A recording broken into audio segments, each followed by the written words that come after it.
na barindwi ninde muntu ugiye kwicara mu nteko ishinga amategeko kuri itike y'urubyiruko.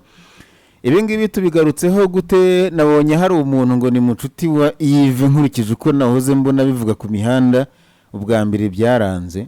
Uwo yiyita nde wita inshuti yanjye ngo mwemere cyangwa muhakane? Wa mugabo n'umuhanzi n'umunyarwenya ushaka kujya gusimbura aracyakora urwenya ikitegetse mu nteko ishinga amategeko. Yari afite pati nawe bakoranaga, sinzi ahantu yagiye, ntabwo gishobora kuba asigaye akorera akazi k'i Bugande cyangwa muri Kenya hagati. Ntabwo ari inshuti yanjye ariko ndamuzi ndanamwemera. Abantu 47 bashaka umwanya umwe, abantu ko ari benshi. Harya uwo mwanya wo wawuvuyemo ari he?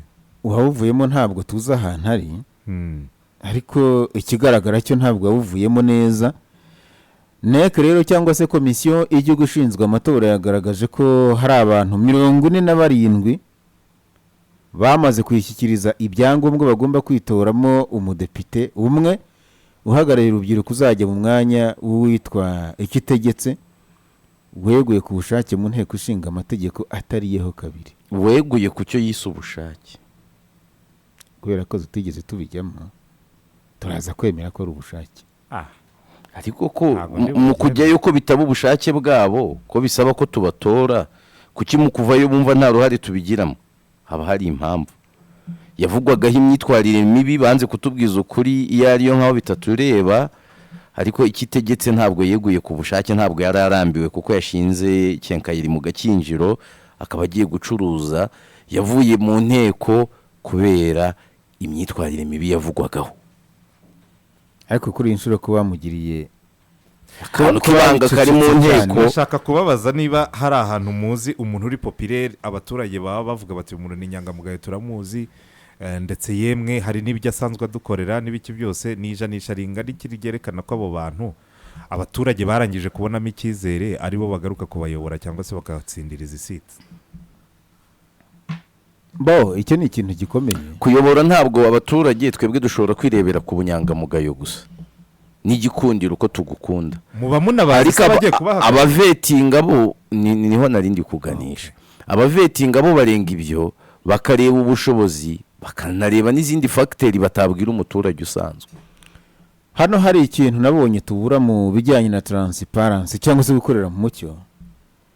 Umuntu wagiye mu mwanya wa rubanda, public office, wagiye rubanda babigizemo uruhare, ntabwo bakwiye kuvamo gutyo gusa ngo abantu bajye guspekira.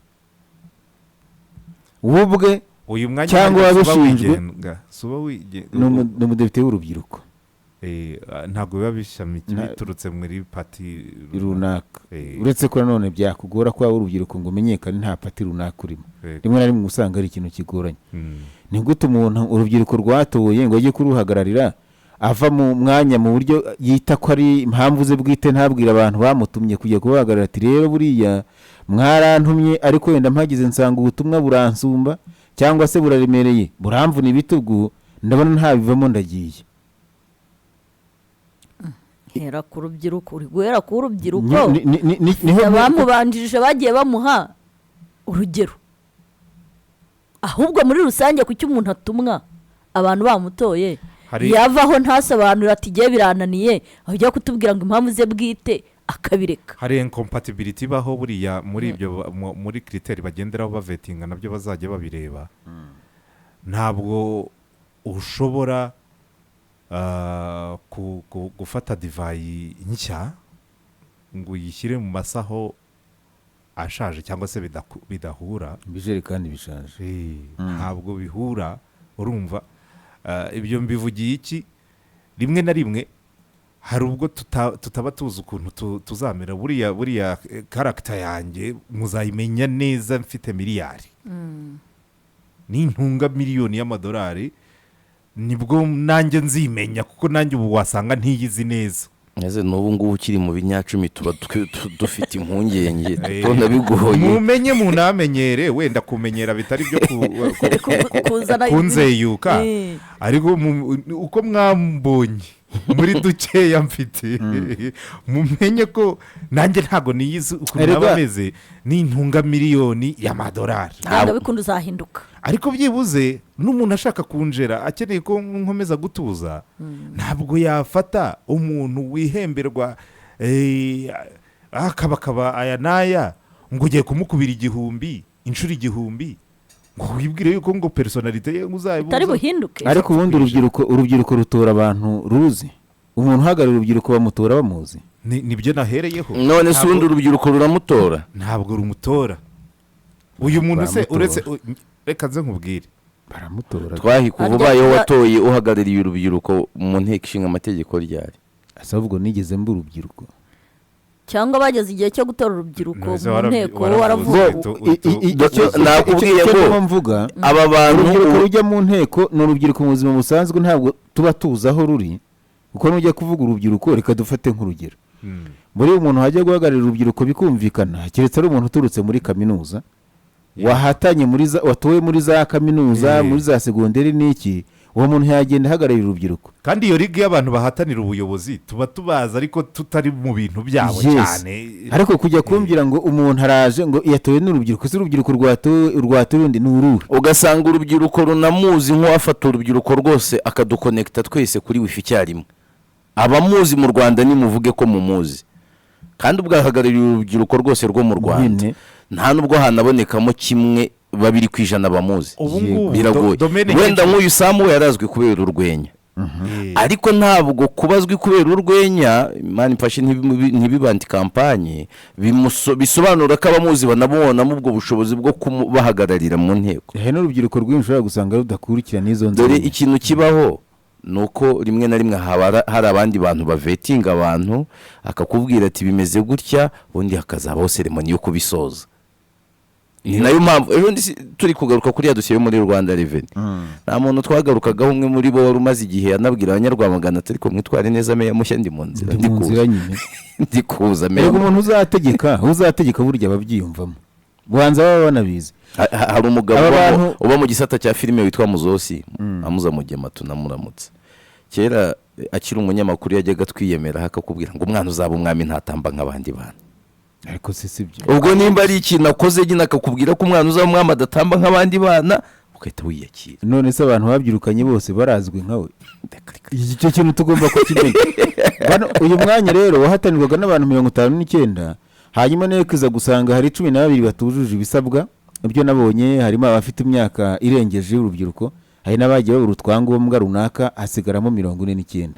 aba bantu 49 kuvuga ngo 47 harya urubyiruko ni hejuru ya 30 gusubiza hasi 16 30. nukuvuga ngo hejuru ya 30 ntabwo bukiri wamaze kujya mu kweresha. ni no muri ya myaka rero nakubwiye yo gushyuha rwose, aho umuntu abona kuri konte ye haguyeho miliyoni 5, imibare 8 cyangwa harya ubwo ni imibare 7.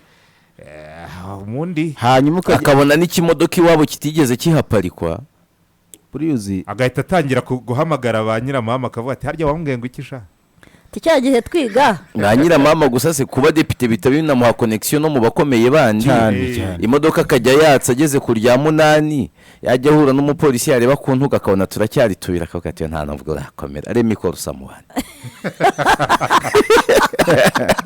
ntabwo nuko cyabasigiye mubwara bakibikora. bari abajene bakiri bato ntibagira imikino ababizi neza kahagarikira iriya myaka kuyihuza n'amafaranga ukamusaba ngo gucuruza kuyihuza n'amafaranga n'izindi power.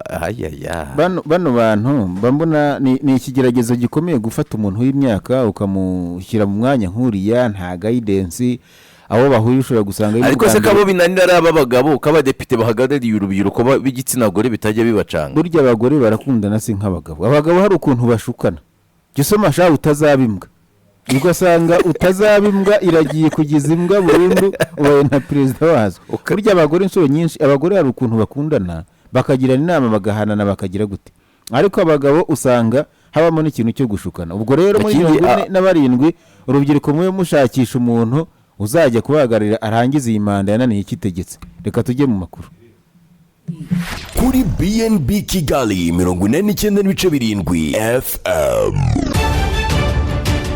ntituraba mbere gusa mu biganiro bya siporo, ntituraba mbere gusa mu busesenguzi. BNB Kigali FM turi imbere y'abandi mu kukugezaho amakuru yizewe Chayimani w'umudugudu